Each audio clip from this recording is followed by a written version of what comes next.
অৰ্জুন গছ এবিধ প্ৰাচীন ঔষধি গছ, যাৰ ছাল আয়ুৰ্বেদত হৃদৰোগৰ মহৌষধ হিচাপে পৰিচিত। ইয়াৰ ছালত tannin, flavonoid, antioxidant, calcium, magnesium আদি উপাদান থাকে, যিয়ে শৰীৰৰ বহুতো সমস্যা নিৰাময় কৰাত সহায় কৰে। ১. হৃদৰোগত অতি উপকাৰী।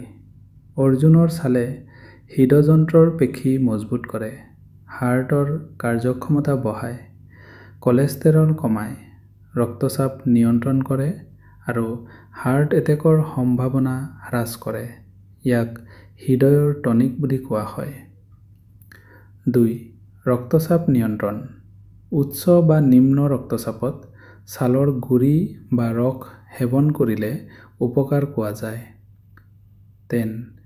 কলেষ্টেৰল আৰু ট্ৰাইগ্লিচাৰাইড কমায়।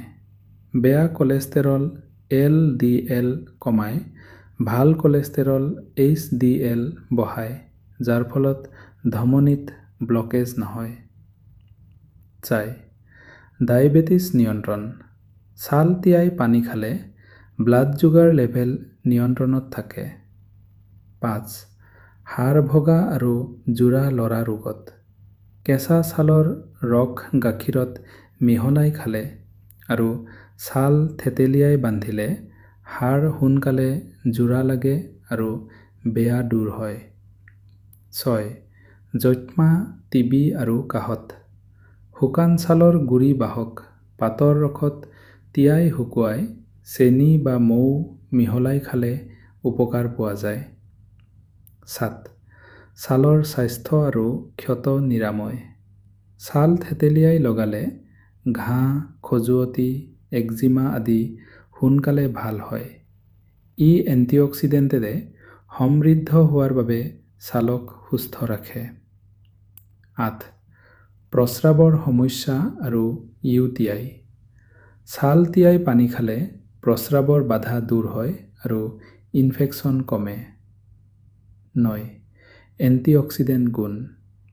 শৰীৰৰ অক্সিডেটিভ ষ্ট্ৰেছ কমাই, কেঞ্চাৰ প্ৰতিৰোধত সহায় কৰে আৰু বয়সৰ চাপ কমায়। ১০. অন্যান্য। ডায়েৰিয়া, এচিডিটি, এজমা, নাড়ীৰ প্ৰদাহ আদিতো উপকাৰী। ব্যৱহাৰ কৰাৰ সাধাৰণ উপায়। গুড়ি ৩ থেকে ৬ গ্ৰাম দিনটোত ১ থেকে ২ বাৰ গাখীৰ বা পানীত মিহলাই খাব।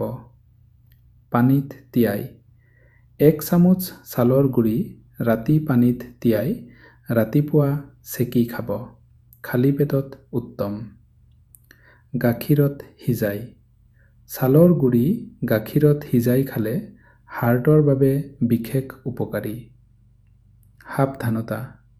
গৰ্ভৱতী মহিলা, স্তন্যদানকাৰী মাতৃ বা কিডনী লিভাৰৰ গুৰুতৰ ৰোগীয়ে ডাক্তৰৰ পৰামৰ্শ অবিহনে নাখাব।